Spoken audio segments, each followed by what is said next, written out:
Hello, ഇന്ന് ഞാൻ വന്നിരിക്കുന്നത് പുഴുക്കടി മാറാനുള്ള ഭയങ്കര സിമ്പിളായിട്ടും എന്നാൽ നല്ല റിസൾട്ട് കിട്ടുന്ന ഒരു ടിപ്സാണ് കേട്ടോ. അപ്പോൾ അതിന് മുമ്പ് ഞാൻ വട്ടച്ചൊറിക്കുള്ളൊരു വീഡിയോ അപ്ലോഡ് ചെയ്തിരുന്നു കേട്ടോ. അതിൻ്റെ കമൻറ്റ് സെക്ഷൻ നോക്കിയപ്പോൾ എനിക്ക് മനസ്സിലാക്കാൻ പറ്റിയത് ഈ പുഴുക്കടി എങ്ങനെയാണ്, വട്ടച്ചൊറി എങ്ങനെയാണ്, അഥവാ കരപ്പൻ എങ്ങനെയാണെന്ന് മിക്കവർക്കും അറിയാത്തൊരു സിറ്റുവേഷൻ ഉണ്ട് എന്നെനിക്ക് മനസ്സിലായി. അപ്പോൾ ഞാൻ വിചാരിച്ചു അതിനെക്കുറിച്ചിട്ട് അല്ലെങ്കിൽ അതിൻ്റെ ഇമേജ് അല്ലെങ്കിൽ അതെങ്ങനെ ഇരിക്കും എന്നുള്ള അതിൻ്റെ ഒരു പിക്ചറെങ്കിലും നിങ്ങൾക്ക് പരിചയപ്പെടുത്താം എന്ന് കരുതിയിട്ടോ. പുഴുക്കടി, കരപ്പൻ, വട്ടച്ചൊറി ഇത് മൂന്ന് തരത്തിലുള്ളതാണ്. പക്ഷേ ഇതിൻ്റെ മെയിനായിട്ടുള്ള ലക്ഷണം എന്ന് പറയുന്നത് ചൊറിച്ചിൽ ബുദ്ധിമുട്ടുകളും തന്നെയാണ്. അതുകൊണ്ടാണ് നമുക്കത് പെട്ടെന്ന് തന്നെ എന്താണ് എന്ന് മനസ്സിലാക്കാൻ പറ്റാണ്ട് വരുന്നത്. പക്ഷെ അത് മനസ്സിലാക്കി ചികിത്സിക്കുകയാണെങ്കിൽ പെട്ടെന്ന് നമുക്ക് റിസൾട്ടും കിട്ടും, പെട്ടെന്ന് മാറ്റാവുന്നതുമാണ് കേട്ടോ. അപ്പോൾ ആദ്യം നമുക്ക് വട്ടച്ചൊറി എങ്ങനെ ഇരിക്കുമെന്ന് നോക്കാം.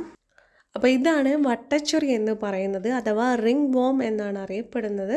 ഇത് റൗണ്ട് ഷേപ്പിലാണ്. ഇതിന് വരമ്പുകളുണ്ട് കേട്ടോ. അതിർവരമ്പുകളുള്ള ഒരു സംഭവമാണ് വട്ടച്ചൊറി എന്ന് പറയുന്നത്. ഇതാണ് കരപ്പൻ അഥവാ എക്സിമ എന്നറിയപ്പെടുന്നത്. ഇതിന് അതിർവരമ്പുകളോ ഷേപ്പുകളോ ഒന്നുമില്ല. അതുമാത്രമല്ല ഇത് കറുത്ത കളറിലാണ്. നമ്മളെ കളർ ചേഞ്ചും ഇത് വരുത്തുന്നുണ്ട്. കറുപ്പ് കളറിലായിട്ട് ഇത് കണ്ടുവരുന്നുണ്ട്.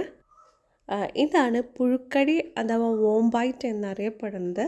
ഇത് ആദ്യം ചെറിയ കുരുക്കളായി വന്നിട്ട് അത് പൊട്ടി അത് വ്യാപിക്കുന്ന ഒരു സ്വഭാവമുള്ളതാണ്. ഇതും കളർ ചേഞ്ച് വരുന്നതെന്ന് വെച്ചാൽ റെഡ് കളറിലാണ് വരിക, കറുപ്പ് കളറിലേക്ക് വരത്തില്ല. ഒരു ഹാർഡായിട്ടുള്ള റെഡ് കളറിലേക്ക് മാറും. ഇതും ചൊറിച്ചിലും ഇതിനും ഷേപ്പ് ഇല്ല കേട്ടോ. വട്ടച്ചൊറിക്ക് മാത്രമാണ് വട്ടത്തിലുള്ളൊരു ഷേപ്പുള്ളത്. പുഴുക്കടിക്കും അതുപോലെ കരപ്പൻ അത് വാക്സിമക്കും ഷേപ്പില്ലാത്ത ഒരു രൂപമാണ് അതിനുണ്ടാവുക കേട്ടോ. അപ്പം നിങ്ങൾക്ക് ഇപ്പോൾ വട്ടച്ചൊറി എന്താണ്, കരപ്പൻ എന്താണ്, പുഴുക്കടി എന്താണ് എന്ന് കണ്ടാൽ മനസ്സിലാവും എന്ന് വിചാരിക്കുന്നു. കാരണം ഇപ്പോൾ നമ്മൾ പിക്ചറുകളൊക്കെ കണ്ടല്ലോ. അപ്പോൾ നിങ്ങൾക്കത് തിരിച്ചറിയാൻ കഴിയുമെന്ന് ഞാൻ വിശ്വസിക്കുന്നു കേട്ടോ. അപ്പോൾ ഇനി നമ്മൾ പുഴുക്കടിക്കുള്ള മരുന്ന് എന്താണെന്ന് പറയാം. നന്നായിട്ട് റിസൾട്ട് കിട്ടുന്നതാണ് കേട്ടോ. അതിന് വേണ്ടിയിട്ട് മഞ്ഞളും ആര്യവേപ്പിൻ്റെ ഇല അഥവാ വേപ്പ് ആണ് നമ്മൾക്ക് വേണ്ടത്. ചെറിയ പീസ് മഞ്ഞളും ഒരു 3 തണ്ട് വേപ്പിൻ്റെ ഇലയും നന്നായി പേസ്റ്റ് പോലെ അരച്ചിട്ട് ആ അരച്ച ആ ക്വാണ്ടിറ്റിയുടെ അളവിന് നമ്മൾ അതിലേക്ക് കടുകെണ്ണ മിക്സ് ചെയ്തിട്ട് അതാണ് നമ്മളെ മരുന്ന് കേട്ടോ. അതാണ് പുഴുക്കടിയുള്ള ഭാഗത്ത് നന്നായിട്ട് തേച്ച് പിടിപ്പിക്കുക. അത് ഡ്രൈ ആവുമ്പോൾ ചെറിയ ചൂടുള്ള വെള്ളം കൊണ്ട് കഴുകിക്കളയാം. അങ്ങനെ ഒരു ദിവസത്തിൽ 2-3 തവണ നിങ്ങൾ ചെയ്യുക. അങ്ങനെ 2-3 ദിവസം നിങ്ങൾ ചെയ്യുക. എന്തായാലും നന്നായിട്ട് മാറ്റം വരും. അവിടെ നിങ്ങൾ സോപ്പൊന്നും ഉപയോഗിച്ച് കഴുകാനോ ഒന്നിനും നിൽക്കരുത്. അതുപോലെ ക്രീം, പൗഡർ അങ്ങനത്തെ സംഭവങ്ങളൊന്നും നിങ്ങൾ യൂസ് ആക്കരുത് കേട്ടോ.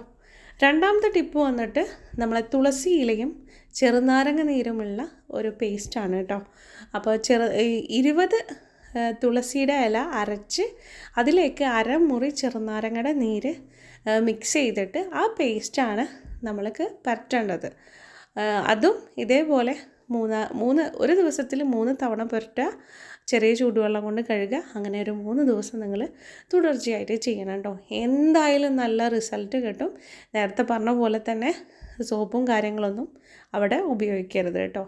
ഇനിയിപ്പോൾ പുഴുക്കടിയല്ല അത് കരപ്പനാണ് എന്ന് നിങ്ങൾക്ക് തിരിച്ചറിവ് ഉണ്ടെങ്കിൽ ഈ ഫസ്റ്റ് പറഞ്ഞ ഒരു മെത്തേഡ് ഉണ്ടല്ലോ, നമ്മളെ വേപ്പും മഞ്ഞളും കടുകെണ്ണയുമുള്ള ഒരു പേസ്റ്റ്, അത് നല്ലതാണ്. കരപ്പനും നല്ലതാണ് കേട്ടോ. അപ്പോൾ എന്തായാലും നിങ്ങളിത് ട്രൈ ചെയ്യുക. നല്ല റിസൾട്ട് കിട്ടും. പറഞ്ഞ കാര്യങ്ങൾ ശ്രദ്ധിക്കുക. സോപ്പ്, ക്രീം, പൗഡർ അതൊന്നും യൂസ് ആക്കരുത് കേട്ടോ. അപ്പോൾ എന്തായാലും നമുക്ക് അത് മാറിക്കിട്ടും. അപ്പോൾ ഇന്നത്തെ വീഡിയോ ഇത്രയേ ഉള്ളൂ. ഇന്നത്തെ വീഡിയോ നിങ്ങൾക്ക് ഇഷ്ടപ്പെട്ടെന്ന് വിചാരിക്കുന്നു. ഇഷ്ടപ്പെട്ടാൽ ലൈക്ക് ചെയ്യാനും ഉപകാരപ്രദമായെങ്കിൽ ഷെയർ ചെയ്യാനും മറക്കരുത്. കൂടുതൽ ഹെൽത്തി വീഡിയോസായിട്ട് വീണ്ടും കാണാം. താങ്ക്